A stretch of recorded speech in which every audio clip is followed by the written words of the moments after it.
ఎంత మందికో అన్నా క్యాంటీన్ పెట్టిండు. ఆరోగ్య బాబు గారు ఏం చెప్పన్నారంటే కరెంటు బిల్లులు తెలుగుదేశం ప్రభుత్వం పెంచలేదు, పెంచదు కూడా.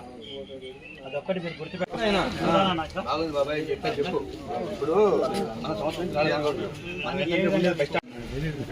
ముందు ప్రభుత్వం ఎంతమందికి వస్తుంది, ఇప్పుడు ఎంతమందికి పథకాలు ఏమైనా వచ్చాయా? ఎమ్మెల్యే సార్ 7 గంటలకు వస్తాడు. ఇప్పుడు ఇప్పుడు అబ్జర్వేషన్ చేసి మన వాళ్ళకైనా కృష్ణ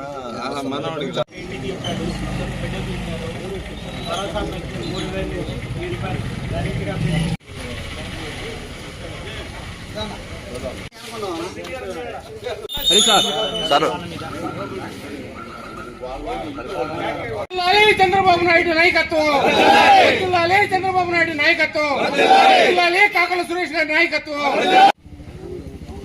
స్లోగన్ కానీ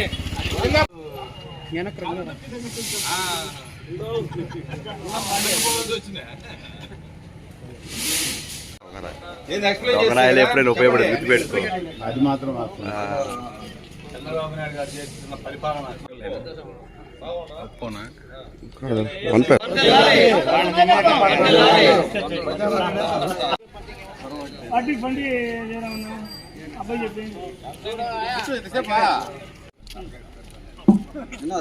చూడు నాగిరెడ్డి కొత్త ఫోన్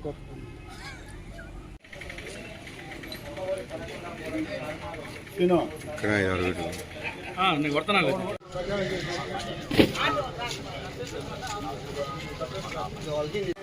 నెంబర్ కార్డు గుర్తు వస్తుంది. నేను ఫోటో తీసుకొని అప్పుడు తిరిగినట్టు లెక్క.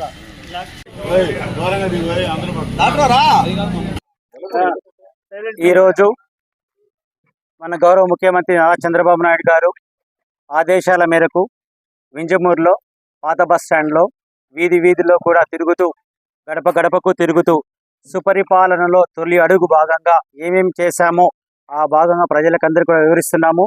ప్రజల నుంచి వినూత్నమైన స్పందన వస్తూ ఉంది. సో అమలు చేసిన సంక్షేమ పథకాలు ప్రతి ఒక్కటి కూడా ప్రజల్లో నోట్లో తిరుగుతూ ఉన్నాయి. ప్రతి ఒక్కరు కూడా మర్చిపోలేకుండా ఉన్నారు. అందరూ కూడా మమ్మల్ని ఎంతో సంతోషంగా ఆహ్వానిస్తున్నారు. ఇక్కడ మనం చెప్పుకోవాల్సింది ఏమంటే జగన్మోహన్ రెడ్డి ప్రభుత్వంలో గత 5 సంవత్సరాలు వీళ్ళు పడిన కష్టాలు, నలిగిపోయిన విధానం కానీ అధికారులు కావచ్చు, లేకుంటే ప్రజలు వైసీపీ నాయకులు చేసిన దందాలు కావచ్చు, వాళ్ళ ఇబ్బంది పెట్టిన విధానం కావచ్చు, అవన్నిటినీ కూడా ఇప్పుడిప్పుడే మర్చిపోతున్నారు. ఎక్కడికి వెళ్ళినా కూడా సంతోషంగా ఉన్నాం, హ్యాపీగా ఉన్నాం, మాకు ఎటువంటి దాడులు లేవు, ఎటువంటి ప్రభుత్వం మీద సానుకూలంగా ఉంది. సంక్షేమ పథకాల మీద అయితే విపరీతంగా చెప్తున్నారు. సో 3,000 నుంచి 4,000 పెంచడం, పెన్షన్ కావచ్చు, లేకుంటే తల్లికి వందనం అనేది ఒక మారులెస్ ఒక ట్రెండ్ సెట్టర్ లాగా తెలుగు రాష్ట్ర ప్రభుత్వం ఆంధ్రప్రదేశ్లో ట్రెండ్ సెట్టర్ అయిపోయింది. ఎందుకంటే ఆనాడు వైసీపీ ప్రభుత్వము ఎంతమంది ఉన్నా కూడా అందరికీ తల్లికి వందనం ఇస్తానని చెప్పి మాట తప్పేసి ఒక్కరికి మాత్రమే ఇచ్చాడు. అంటే ఒకరు మాత్రమే చదువుకుందని అర్హులా అని ఆ రోజు ప్రశ్నించాం. ఆనాడు లోకేష్ బాబు గారు తన పాదయాత్రలో, సుదీర్ఘ పాదయాత్రలో హామీ ఇచ్చాడు. ఎంతమంది పిల్లలు ఇంట్లో ఉంటే వాళ్ళందరికీ కూడా చదివేదానికి అవకాశం నేను ఇస్తాను, చదివిపిస్తాను, అది నాది బాధ్యత అని తీసుకున్నాడు. ఆ బాధ్యత ప్రకారము సంవత్సర కాలంలోనే 10,000 కోట్ల రూపాయలు ఒకేసారి రిలీజ్ చేసి ఒక చరిత్ర సృష్టించి అందరి రాష్ట్రంలో ఉండే అందరి తల్లుల యొక్క ముఖంలో ఆనందం చూసిన ప్రభుత్వం ఏదైనా ఉంది అంటే అది తెలుగుదేశం ప్రభుత్వము. అది నారా చంద్రబాబు గారి నాయకత్వంలో, లోకేష్ గారి యొక్క సారథ్యంలో సాధ్యమైందని చెప్పి తెలియజేసుకుంటాం. అందరూ నమస్కారం. ఈరోజు మన రాష్ట్ర ముఖ్యమంత్రి వర్యులు గౌరవనీయులు శ్రీ నారా చంద్రబాబు నాయుడు గారు, మన విద్యాశాఖ మంత్రి నారా లోకేష్ బాబు గారు, అటవీ శాఖ మంత్రి పవన్ కళ్యాణ్ గారు సారథ్యంలో సంవత్సర సుపరిపాలన గురించి ఇంటింటికి ప్రచారం చేయడం, ఇంట్లో వేసి వాళ్ళ సమస్యలు ఎలాగున్నాయి, పరిపాలన గురించి విధానం చెప్పడం జరుగుతున్నది. మన పరిపాలన చాలా బాగుందని ప్రజలు హర్షాతిరేకరణలు ప్రకటిస్తున్నారు.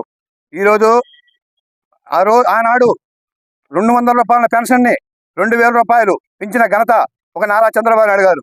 తర్వాత గత ప్రభుత్వంలో 2,000 రూపాయలు ఉన్న పెన్షన్ 3,000 చేస్తారని మోసపూరితంగా 5 సంవత్సరాలు 200 రూపాయలు పెంచుకుంటూ 5 సంవత్సరాలు ఇచ్చినాడు 3,000 చేసేదానికి. మన రాష్ట్ర ముఖ్యమంత్రి నారా చంద్రబాబు నాయుడు గారు ఎన్నికల హామీలో ఇచ్చిన భాగంగా 3,000 పెన్షన్ 4,000 రూపాయలు చేస్తానని చెప్పని చెప్పిన మాట ప్రకారం వాడిని ముందు 3 నెలలు కలిపి 4+3 7,000 రూపాయలు ఇచ్చిన ఘనత ఒక నారా చంద్రబాబు నాయుడు గారికి దక్కింది. తర్వాత మన తల్లికి వందనం పేరుతో గత ప్రభుత్వంలో నేను ఇంట్లో ఎంతమంది పిల్లకాయలు ఉంటే అంతమంది పిల్లకాయలకి నేను తల్లికి వందనం ఇస్తానని చెప్పని మాట చెప్పి మడమ తిప్పి ఒకరికి కూడా చాలా ఇళ్లలో రాని సందర్భాలు ఉన్నాయి. కానీ ఈనాడు తల్లికి వందనం అని చెప్పని చంద్రబాబు నాయుడు చెప్పిన మాట ప్రకారం ఇంట్లో ఎంతమంది పిల్లకాయలు ఉంటే ఎంతమంది పిల్లలు ఉంటే అంతమంది 1వ తరగతి నుంచి ఇంటర్మీడియట్ వరకు ఉన్న పిల్లకాయలకి అందరికీ డబ్బులు మంచి 13,000 రూపాయల డబ్బులు ఇచ్చిన ఘనత ఒక నారా చంద్రబాబు నాయుడు గారికి దక్కింది. తరువాత అదే విధంగా కానీ రాని వాళ్ళు బాధపడకూడదు, ఈ రాష్ట్ర ప్రభుత్వంలో నారా చంద్రబాబు నాయుడు ప్రభుత్వంలో బాధపడకూడదనే ఉద్దేశంతో 25 రోజులు దాదాపు టైం ఇచ్చి ఏ అవకాశం వల్ల రాలేదు, ఏ అవకాశం వల్ల మనకు వస్తుందని చెప్పనే దానికి వెరిఫికేషన్ చేసేదానికి 25 రోజులు టైం ఇచ్చి వాళ్ళందరికీ ఆమోదయోగ్యంగా తల్లికి వందనం వచ్చే విధంగా పాటుపడిన వ్యక్తి నారా చంద్రబాబు నాయుడు గారు. తర్వాత గ్యాస్ సిలిండర్ ఉచిత సిలిండర్లు ఇస్తారని చెప్పని చెప్పిన మాట ప్రకారము 3 సంవత్సరంలో 3 సిలిండర్లు ఉచితంగా ఇచ్చిన ఘనత నారా చంద్రబాబు నాయుడు గారి దక్కింది. మా ఉదయగిరి ఎమ్మెల్యే కాకల సురేష్ గారి నాయకత్వంలో మా ఉదయగిరి ప్రజలు హర్షవాత్సల్యాలు మన గవర్నమెంట్ చంద్రబాబు నాయుడు గవర్నమెంట్ మీద ప్రజలు హర్షం వ్యక్తం చేస్తున్నారు.